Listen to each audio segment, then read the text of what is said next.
News bulletins across the country today have been dominated by a breakthrough deal between the federal government and the big miners over tax reform. The new PM has been labelled the woman who gets things done, and an announcement of a federal poll date now appears imminent. But not all are happy. Junior Pilbara miner David Flanagan had aligned himself with BHP Billiton and Rio Tinto in their fight against the proposed tax. He even organised the big rally in Perth where billionaire miners Gina Rinehart and Andrew Forrest protested. But today's announcement has broken the miners' united front. I spoke to Mr Flanagan in the studio earlier. David Flanagan, welcome to Stateline. Nice to be here.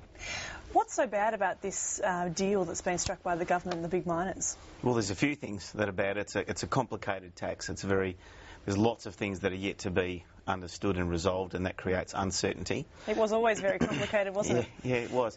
But another thing which is sort of put everyone's noses out of joint is that AMEC represents about 140 junior mining companies, and the PM asked AMEC and the other proponents to put down their advertising campaigns and put down the axe the tax signs and sit down and negotiate, and the PM was then going to get a consensus. Yeah. Now what's happened is iron ore and coal companies have been targeted out of this deal, and they've only consulted with those companies with really large mega multinational companies with diversified portfolios who, like, I get the feeling are kind of trying to protect their beat, and the juniors are really struggling to climb into that space. Isn't it just fair to, to play devil's advocate? Of course they're going to protect themselves, aren't they? The BHPs and Rios. I mean, absolutely, of course. I can see why they've done what they've done, and it's correct that they should be consulted.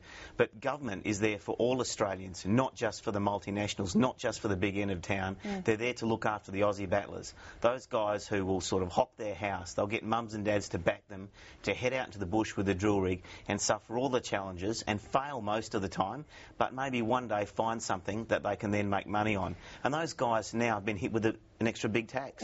Did you make a mistake, do you think, in retrospect, actually combining yourself with those, the Gina Rineharts and the Andrew Forrests and the Clive Palmers of the world? Well, I suppose there's been branding of CEOs in a bunch, and I'm a mining CEO, and I'm proud of what we've done at Atlas, and I think that we're making a great contribution to Australia. But, I mean, theoretically, like, I know you organised the big rally, say, down at the Perth foreshore, and you were there, and so were the other people we just mentioned, and I would think that a lot of viewers would have thought, well, they're all crying, singing from the same song sheet, so to speak. Yeah, no, I suppose there is a bit of that, but just because someone was wealthy on the back of that truck that day doesn't mean they're not a real nation-building sort of person. Now, what didn't get reported that widely is that we had a guy there who was representing the Motor Trades Association, all those people who repair cars and sell cars. I suppose the next step is now what happens to the mining industry, because Parts have made a deal with Julia Gillard, and obviously there's people like yourself who are saying we've got left out of this whole deal. So what do you do next? How do you get your point across? Well, the majors have made this deal. There's no doubt about that. Have you been done over by them, do you think? They've given us an undertaking that they haven't. Or I've spoken to a couple of people who are in the room. But what we've seen to date very much feels like we have been done over. Okay? Now, those same majors did a deal in the Pilbara on infrastructure, where when they got that infrastructure up and running, they agreed to provide a third-party haulage service to other juniors. And the juniors have fought and fought and fought, and we'll always fight, and we will eventually get there. And I'd like to think that with this tax, that what's happened here is an unintended consequence. That Julia and the rest of the people who are involved in that negotiation process, now they've got an opportunity to fix some aspects of that, to cater for some of the issues that the juniors have, and we'll be meeting with government next week, and we certainly hope that we can resolve those issues. All right, well, you've got a big choice on your hands of potentially a huge dilemma.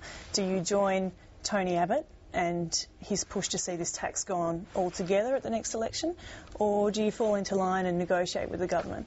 Well, I've got kids, and they're going to have kids, and I want Australia to be great. And what we want to do is go in there and really fix Australia's mojo, to be able to get money back out here. Our investment, just like all the other investors, and the value of our businesses are driven by confidence in the future. That's what I want to focus on. That's what I want to fix. And the political landscape, that's another issue. I'm a geologist, and really what I want to do is run a mining company. Sure, but I think unwittingly you're in this position now. I don't know if you have a choice to move out of the political campaign if the opposition leader has described it as a referendum, this poll as a referendum on the mining tax. So are you going to back him or are you going to step back? What we're going to do is try and fix the tax. From a political point of view, I suppose I don't really want to be a political pawn. What I want this tax to be done, I want this tax to ultimately be pulled apart with proper negotiation with all the people who are involved in the tax sitting around the table. You can't implement this sort of tax reform in a matter of days. It sort of doesn't work like that. And I suppose what I do next and what AMEX does next, AMEX will do what its members want it to do, and Atlas will ultimately do what we see as being the best thing for, I suppose, our employees, the people where we work, and for our shareholders. Right. So it was most likely that we're not going to see you campaigning on behalf of the Liberal Party. Look, I want to run Atlas Iron. I'm a geologist, and I've spent the last 70 days in this tax, and there are lots of things that I should be doing for shareholders which I can't because I'm trying to sort of deal with all these fires which are being lit around the place. I want the fires to go out. I want to be able to run on and build a company, and hopefully a great Australian company that'll be something like BHP one day. But I'll always cater for the juniors. All right, David Flanagan, thanks for your time. Thank you.